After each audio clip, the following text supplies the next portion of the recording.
Hi అండి. నేను మీ ఆర్‌కేని. Welcome back to the sessions. Last సెషన్‌లో మనం కన్‌స్ట్రక్టర్స్ దాని టైప్స్ గురించి మనం డిస్కస్ చేసుకున్నాం. సో, సేమ్ ప్రోగ్రామ్‌ని ఒకసారి ఓపెన్ చేస్తాను. ఓకే. ఇది ఇలా ఉంచండి. Now I would like to discuss about this keyword in Java.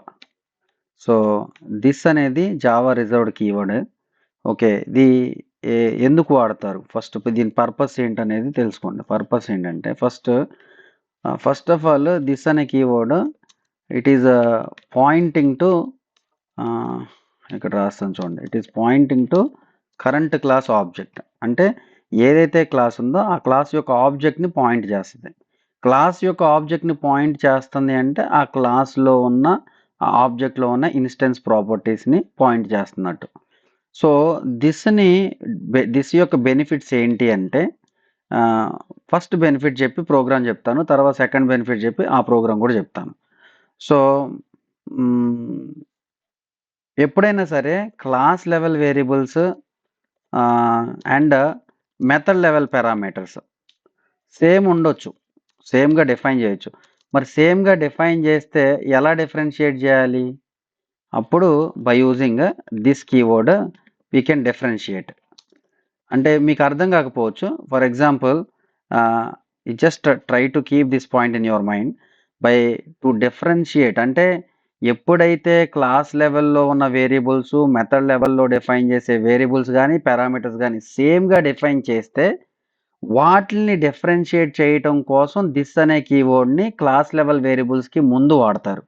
Okay. నేను ఒక ప్రోగ్రామ్ చూపిస్తాను. సో, మీకు క్లారిటీ వస్తది. Let me define one class with the name of this demo. ఇక్కడ చూడండి. ఇంట్ stid అన్నారు. స్ట్రింగ్ st నేమ్ అన్నారు. These are the class level variables. Assume these are the class level variables. అంటే class level variables అంటే ఏంటి? క్లాస్‌లో declare చేసిన వేరియబుల్స్‌ని class level variables అంటారు. మెథడ్‌లో గాని, కన్‌స్ట్రక్టర్‌లో గాని డిఫైన్ చేసిన పారామీటర్స్‌ని గాని, వేరియబుల్స్ యొక్క స్కోప్ అక్కడి వరకే ఉంటది. కానీ క్లాస్‌లో డిఫైన్ చేసిన వేరియబుల్స్ యొక్క స్కోప్ ఎక్కడి వరకు ఉంటది? Throughout the class. ఈ క్లాస్‌లో అంటే ఏ మెథడ్ నుంచైనా, ఏ కన్‌స్ట్రక్టర్ నుంచైనా యాక్సెస్ చేసుకోవచ్చు. ఓకే. క్లాస్ లెవెల్ వేరియబుల్స్‌ని మనం std అన్నాం. ఓకే. ఇప్పుడు పబ్లిక్ వాయిడ్ సెట్ వాల్యూస్ అనే మెథడ్ ఒకటుంది. డిఫైన్ చేశాను. కన్‌స్ట్రక్టర్ నేనేం వాడట్లేదు. యాస్ ఆఫ్ నౌ ఒక నార్మల్ మెథడ్ డిఫైన్ చేశాను. ఇంట్ x స్ట్రింగ్ y అన్నాను. ఓకే. సో, అంటే ఏంటి? x and then y. Okay. These are the 2 variables of integer type and string type. Okay. So, ఇప్పుడు చూస్తే మీరు ఓకే. ఈ మెథడ్‌ని ఇలానే ఉంచండి. ఈ మెథడ్‌ని ఇలానే ఉంచండి. తర్వాత పబ్లిక్ వాయిడ్ డిస్‌ప్లే అనే ఇంకొక మెథడ్‌ని కూడా system dot out dot println of student ID is plus ఎక్కడుంది నాన్న? ఎక్స్ అని అన్నాననుకోండి. System dot out dot println of student name is plus Y. నేను చెప్తాను. ఫస్ట్ కంప్లీట్ చేసిన తర్వాత ఎక్స్‌ప్లనేషన్ చేద్దాం. మెయిన్ మెథడ్‌ని డిఫైన్ చేయండి. ఇప్పుడు ఇవన్నీ క్లాస్ లెవెల్ వేరియబుల్స్ ఇవన్నీ మెథడ్స్ ఇవన్నీ కూడా ఇన్స్టెన్స్ ప్రాపర్టీస్ కాబట్టి డెఫినెట్‌గా మనం ఆబ్జెక్ట్ క్రియేట్ చేయాలి. ఓకే. ఆ ఆబ్జెక్ట్ క్రియేట్ చేశాను. ఆబ్జెక్ట్ క్రియేట్ చేసిన తర్వాత మీరు ఏ మెథడ్‌ని కాల్ చేయాలి? సెట్ వాల్యూస్ అనే మెథడ్‌ని కాల్ చేయాలి. ఎందుకు సెట్ వాల్యూస్ మెథడ్‌ని కాల్ చేశాను అనుకోండి. ఇక్కడ సెట్ వాల్యూస్ మెథడ్‌ని కాల్ చేయాలి అంటే మీరు డెఫినెట్‌గా ఆ మెథడ్‌కి x and x is of integer type, y is of string type వాల్యూస్‌ని సప్లై చేయాలి. ఎలా సప్లై చేస్తాము? obj dot set values of 100 and then for example R K అని అన్నాను. అంటే ఇప్పుడు 100 ఎక్స్‌లో స్టోర్ అయింది. ఆర్‌కేనేమో వైలో స్టోర్ అయింది. అంతే కదా! సో, అంటే ఈ ఎక్స్‌ని తర్వాత వైని నేను డిస్‌ప్లే చేద్దాం అనుకుంటున్నాను. ఏ మెథడ్‌లో? డిస్‌ప్లే అనే మెథడ్‌లో. కానీ నాకు ఎర్రర్ వచ్చింది. ఎందుకొచ్చింది error? X, Y these are the parameters for this method. అంటే ఈ ఎక్స్ గాని, వై గాని ఇక్కడ వరకే మీరు యాక్సెస్ చేసుకోవాలి. ఈ మెథడ్ వరకే.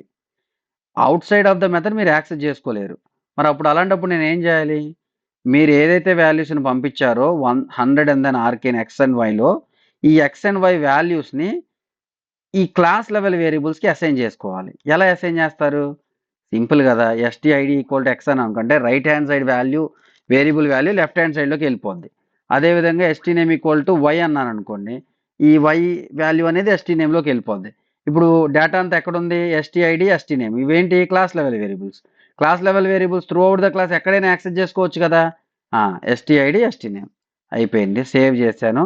ఇప్పుడు ఆహ్, తర్వాత డిస్‌ప్లే చేశాననుకోండి. హ్యాపీగా మనకి రన్ అయితది. వర్క్ అవుతది. ఇది పాయింటే లేదు. అంటే ఇక్కడి వరకు నేను దిస్ గురించి ఏం మాట్లాడలే యాక్చువల్‌గా.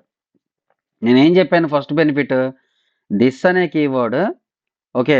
ఆహ్, ఎప్పుడైనా class level variables, method level parameters సేమ్‌గా డిఫైన్ చేస్తే చెయ్యొచ్చు. అది మనం చెయ్యొద్దు అని చెప్పి మనం ఆపలేం గదా! ఒకవేళ చేస్తే డెవలపరు అలా చేస్తే స్టిల్ మనం దాన్ని ఆ కాన్ఫ్లిక్ట్‌ని, ఇష్యూని మనం ఫేస్ చేయాలి. మనం రిజాల్వ్ చేయగలగాలి. అప్పుడు దిస్ కీవర్డ్ వాడతాం. ఎలా అంటే ఇప్పుడు చూడండి. ఇప్పుడు ఎక్స్ బదులు సేమ్ ఎస్‌టిఐడి, వై బదులు ఎస్‌టినేమ్ అన్నాననుకోండి. ఓకే. అంటే ఇక్కడ class level variables, method level parameters same ఉన్నాయి. సేమ్ ఉన్నప్పుడు ఇక్కడ రాసే code same. S T I D equal to S T I D, S T name equals to S T name. అంటే ఒక హ్యూమన్ బీయింగ్‌గా మనకు తెలుసు. రైట్ హ్యాండ్ సైడ్‌లోయి method level parameters, left hand side variables, class level variables అని. కానీ జావా కంపైలర్‌కి ఎలా తెలుస్తది? తెలీదు గదా! సో, అందుకనే క్లాస్ లెవెల్ వేరియబుల్స్‌కి థిస్ డాట్ అని పెడతారు. అప్పుడేంటంటే థిస్ అని దేనికైతే పెట్టామో అది ఏది రిప్రజెంట్ చేస్తదంటే కరెంట్ క్లాస్ వేరియబుల్స్ అని రిప్రజెంట్ చేస్తది. This is pointing to current class object. It is pointing to current class variables. అప్పుడు మనకి యాక్సెస్ చేసుకునేటప్పుడు కూడా easy. This dot S T I D, this dot S T name. Save చేయండి. రన్ చేయండి. మనకొచ్చింది చూడండి స్టూడెంట్ ఐడీస్. అంటే class level variables, method level వేరియబుల్స్‌ని సేమ్‌గా డిఫైన్ చేసినప్పటికీ కూడా ఈ దిస్ అనే కీవర్డ్‌ని యూజ్ చేసుకొని మనం డిఫరెన్షియేట్ చేయగలుగుతున్నాం. అది that is the first benefit of using this keyword. అది ఫస్ట్ బెనిఫిట్. సెకండ్ బెనిఫిట్ ఏంటి అంటే, ఇంతకుముందు ప్రీవియస్‌గా చెప్పిన కన్‌స్ట్రక్టర్స్ కాన్సెప్ట్‌లో చెప్పినప్పుడు ఒక ప్రోగ్రామ్ చెప్పాను. విత్ కన్‌స్ట్రక్టర్ డెమో అని. ఇక్కడ మీరు అబ్జర్వ్ చేస్తే ఈ ప్రోగ్రామ్‌లో యూజర్ డిఫైన్డ్ డిఫాల్ట్ కన్‌స్ట్రక్టర్ ఉంది. పారామీటరైజర్ కన్‌స్ట్రక్టర్ ఉంది. ఓకే. మెయిన్ మెథడ్‌లో అబ్జర్వ్ చేస్తే 2 సార్లు ఆబ్జెక్ట్ క్రియేట్ చేశారు. ఎందుకు 2 సార్లు ఆబ్జెక్ట్ క్రియేట్ చేశారు? ఒక ఆబ్జెక్ట్ ఏమో పారామీటరైజర్ కన్‌స్ట్రక్టర్ ద్వారా క్రియేట్ చేశారు. ఒక ఆబ్జెక్ట్ నేమో డిఫాల్ట్ కన్‌స్ట్రక్టర్ ద్వారా క్రియేట్ చేశారు. అప్పుడే ఈ 2 కన్‌స్ట్రక్టర్‌లో ఉన్న లాజిక్ అనేది ఎగ్జిక్యూట్ అయింది. ఓకే. నాకు నా క్లాస్‌లో ఒక 10 కన్‌స్ట్రక్టర్స్ ఉన్నాయి అనుకోండి. అంటే parameterised constructor, single parameterised, double parameterised, triple parameterised అలా నా రిక్వైర్మెంట్ బట్టి ఒక నేను 10, 15 కన్‌స్ట్రక్టర్స్‌ని డిఫైన్ చేశాననుకోండి. మరి ఆ 10, 15 కన్‌స్ట్రక్టర్స్‌ని ఎగ్జిక్యూట్ చేయాలి అంటే ఆబ్జెక్ట్స్ ఎన్ని సార్లు క్రియేట్ చేయాలి? అంటే 2 కన్‌స్ట్రక్టర్స్ ఉన్నాయి కాబట్టి 2 ఆబ్జెక్ట్స్ క్రియేట్ చేస్తే దట్స్ ఫైన్. మనకి 10-15 కన్‌స్ట్రక్టర్స్ ఇంకా ఎక్కువ ఉన్నాయనుకోండి. అన్ని ఆబ్జెక్ట్స్ క్రియేట్ చేయలేం గదా! అలా చేసినా గాని అది ఆప్టిమైజ్డ్ కోడే గాదు. అంటే మీ క్లాస్‌లో ఎన్ని కన్‌స్ట్రక్టర్స్ ఉన్నా గాని, ఆబ్జెక్ట్‌ని ఒకటేసారి క్రియేట్ చేసి అన్ని కన్‌స్ట్రక్టర్స్‌ని ఎగ్జిక్యూట్ చేసుకోగలగాలి. ఆ పర్పస్‌కి గూడా థిస్‌ని వాడతామనమాట. ఓకే. సార్ మరి అలా అయితే ఇప్పుడు 2 కన్‌స్ట్రక్టర్స్ ఉన్నాయి. ఒకటేసారి ఆబ్జెక్ట్ క్రియేట్ చేసి 2 కన్‌స్ట్రక్టర్స్‌ని ఎగ్జిక్యూట్ చేయండి అని చెప్తారు మీరు. ఓకే. డెఫినిట్‌గా చూపిస్తాను. అదే ఎగ్జాంపుల్. ఇప్పుడు మీరు ఏ కన్‌స్ట్రక్టర్‌తో ఆబ్జెక్ట్ క్రియేట్ చేస్తారనేది మీ ఇష్టం. డిఫాల్ట్ కన్‌స్ట్రక్టర్‌తోనా, పారామీటరైజ్డ్ కన్‌స్ట్రక్టర్‌తోనా అది మీ ఇష్టం. నేను దీంతోనే ఆబ్జెక్ట్ క్రియేట్ చేయాలి అని చెప్పట్లేదు. మీరు దేనితో అయినా క్రియేట్ చేయొచ్చు. ఓకే. ఫర్ ఎగ్జాంపుల్ నేను ఓకే. ఆహ్, దీన్ని కామెంట్‌లో పెడతాను. అంటే దేనితో ఆబ్జెక్ట్ క్రియేట్ చేసినట్టు? పారామీటరైజ్డ్ కన్‌స్ట్రక్టర్‌తో ఆబ్జెక్ట్ క్రియేట్ చేశాను. అప్పుడు కంట్రోల్ ఎక్కడికెళ్తది? కంట్రోల్ అనేది ఇక్కడికొస్తది. ఇక్కడికొచ్చిన తర్వాత నేనేం చేస్తానంటే I want to call okay. ఇదే క్లాస్‌లో ఇంకొక కన్‌స్ట్రక్టర్ ఉంది గదా! ఎలాంటి కన్‌స్ట్రక్టర్ అది? మీరు ఎప్పుడైతే ఆబ్జెక్ట్‌ని పారామీటరైజ్డ్ కన్‌స్ట్రక్టర్‌తో క్రియేట్ చేశారో, కంట్రోల్ అనేది ఈ కన్‌స్ట్రక్టర్‌కొస్తది. పారామీటరైజ్డ్ ఈ కన్‌స్ట్రక్టర్‌లోకొచ్చిన తర్వాత, ఇక్కడి నుంచి ఇదే క్లాస్‌లో ఉన్న డిఫాల్ట్ కన్‌స్ట్రక్టర్‌ని కాల్ చేయాలి అనుకుంటున్నాను. I want to call current class default constructor. ఆ! ఎలా కాల్ చేస్తారు? థిస్ అనే కీవర్డ్‌ను వాడి ఓపెన్ చేసి క్లోజ్ చేయాలి. అంటే ఓపెన్ చేసి క్లోజ్ చేసాము అంటే ఏమి ఇవ్వల ఇక్కడ డేటాని. అంటే దీని మీనింగ్ ఏంటంటే it is calling current class default కన్స్ట్రక్టర్ని కాల్ చేస్తుంది అని. ఇది చూసారా, ఇనీషియలైజేషన్ లాజిక్ జరిగింది. ఇనీషియలైజేషన్ లాజిక్ జరిగింది, బాగానే ఉంది. కానీ డిస్ప్లే ఎక్కడ చేశారు? డిస్ప్లే స్టూడెంట్ డీటెయిల్స్లో. మరి ఇనీషియలైజేషన్ అయిన తర్వాత నాకు ఈ డేటా కావాలి అంటే నేను ఈ మెథడ్ని కాల్ చేయాలి కదా. మరి ఈ మెథడ్ని ఎలా కాల్ చేస్తారు చెప్పాలి మీరు. ఈ మెథడ్ని ఎలా ఇనీషియలైజేషన్ లాజిక్ జరిగింది సార్. మరి ఇక్కడ నుంచి కంట్రోల్, ఇనీషియలైజేషన్ లాజిక్ అయిపోయిన తర్వాత ఇక్కడ నుంచి కంట్రోల్ ఎక్కడికి పంపించాలి? డిస్ప్లే స్టూడెంట్ డీటెయిల్స్ని పంపించాలి. మరి డిస్ప్లే స్టూడెంట్ డీటెయిల్స్ అనేది non static method. Non static మెథడ్స్ని ఆబ్జెక్ట్ ద్వారానే కాల్ చేస్తాం. ఆబ్జెక్ట్ని ఏమో ఇక్కడ క్రియేట్ చేసాం. మరి ఇక్కడ క్రియేట్ చేసిన ఆబ్జెక్ట్ని ఇక్కడ ఎలా వాడుకోగలుగుతాం? Again we should use this. Okay, again we should use this. చూడండి ఇక్కడ this dot current class object అన్నాను కదా, this dot display student details. అంటే మీకు చాలా ఇంపార్టెంట్ పాయింట్ అండి ఇదంతా కూడా. మనం ఫస్ట్ ఆబ్జెక్ట్ క్రియేట్ చేసాం, కంట్రోల్ అనేది పారామీటర్ కన్స్ట్రక్టర్కి వచ్చింది. ఇక్కడ నుంచి డిఫాల్ట్ కన్స్ట్రక్టర్ని ఈ సింటాక్స్ని వాడి ఇక్కడికి కాల్ చేశాను. ఇక్కడ ఇనీషియలైజేషన్ లాజిక్ జరిగింది. ఇనీషియలైజేషన్ లాజిక్ జరిగిన తర్వాత డిస్ప్లే స్టూడెంట్ డీటెయిల్స్ని కాల్ చేయాలి అంటే నాకు ఆబ్జెక్ట్ కావాల్సిన అవసరం వచ్చింది. ఆ ఆబ్జెక్ట్ని దిస్తో నేను రిప్రజెంట్ చేస్తాను. అంటే this is representing current class object. మీరు ఏదైతే ఇక్కడ ఆబ్జెక్ట్ క్రియేట్ చేశారో అదే ఆబ్జెక్ట్ని ఇది రిప్రజెంట్ చేస్తుంది. సో అప్పుడు ఇక్కడికి వెళ్ళేసి ఈ student ID is 200, student name is Java with RK, అది డిస్ప్లే. ఇది మొత్తం ఎగ్జిక్యూట్ అయిన తర్వాత మళ్ళీ బ్యాక్ వచ్చి మళ్ళీ ఎక్కడి నుంచి కాల్ అయింది? ఇది పారామీటర్ కన్స్ట్రక్టర్ నుంచి కాల్ అయింది. అప్పుడు మళ్ళీ ఇక్కడికి వచ్చి ఈ రెండు అసైన్ అయిపోయి మళ్ళీ ఇక్కడికి వచ్చి ఇది కాల్ అవుతుంది. మళ్ళీ student ID is 300, student name is Java jungle, అలా డిస్ప్లే అవుతుంది. ఓకేనా? సో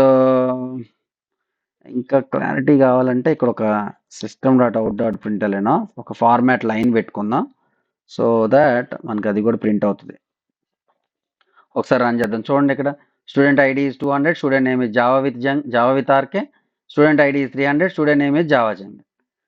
సో ఈ రెండు కన్స్ట్రక్టర్స్లో ఉన్న ఇనిషియలైజేషన్ లాజిక్ అనేది ఎగ్జిక్యూట్ అయ్యింది. కానీ ఎన్ని ఆబ్జెక్ట్స్ క్రియేట్ చేశారు మీరు? కంప్లీట్గా ఒకటేసారి ఆబ్జెక్ట్ క్రియేట్ చేశారు. బట్ రెండు కన్స్ట్రక్టర్లో డిఫైన్ చేసిన ఇనిషియలైజేషన్ లాజిక్ వర్క్ అయిందా లేదా? అంటే మీకు అర్థం కావాల్సిన పాయింట్ ఏంటంటే దిస్ని ఎప్పుడైతే class level variables method level parameters same అయినాయో వాటిని డిఫరెన్షియేట్ చేయడం కోసం వాడతాము. ఇంకొకటి ఏంటంటే మనకి ఎన్ని కన్స్ట్రక్టర్స్ ఉన్న క్లాస్లో అన్నిసార్లు ఆబ్జెక్ట్ క్రియేట్ చేయకుండా ఒకటేసారి ఆబ్జెక్ట్ క్రియేట్ చేసి అన్ని కన్స్ట్రక్టర్స్ని ఎగ్జిక్యూట్ చేసుకోగలం. అండ్ ఇంకోటి ఏంటంటే దిస్ కీవర్డ్ని కరెంట్ క్లాస్ ఆబ్జెక్ట్గా మనం ట్రీట్ చేస్తాం. దాన్ని కూడా నేను ప్రాక్టికల్గా ఇక్కడ చూపించాను. చూడండి, ఈ డిస్ప్లే స్టూడెంట్ డీటెయిల్స్ మెథడ్ని కాల్ చేయడం కోసం నాకు ఆబ్జెక్ట్ కావాలి. కానీ ఇక్కడ ఏదైతే ఆబ్జెక్ట్ క్రియేట్ చేశానో ఇక్కడ నేను ఓబీజే అని అనలేను, ఎందుకంటే ఓబీజే అనేది మెయిన్ మెథడ్లో డిఫైన్ చేశారు. మరి ఇక్కడ ఎలా వాడుకోగలుగుతారు?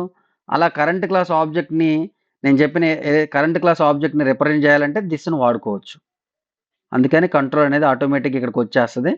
ఇది ఎగ్జిక్యూట్ అయిపోయి మళ్ళీ బ్యాక్ వచ్చి మళ్ళీ పారామీటరైజర్ కన్స్ట్రక్టర్ నుంచి వచ్చింది. ఇంకొక point, very very important point, ఎప్పుడైనా సరే కన్స్ట్రక్టర్ని ఒక కన్స్ట్రక్టర్లోంచి ఇంకో కన్స్ట్రక్టర్ని కాల్ చేయాలి అంటే ఆ స్టేట్మెంట్ అనేది ఫస్టే ఉండాలి.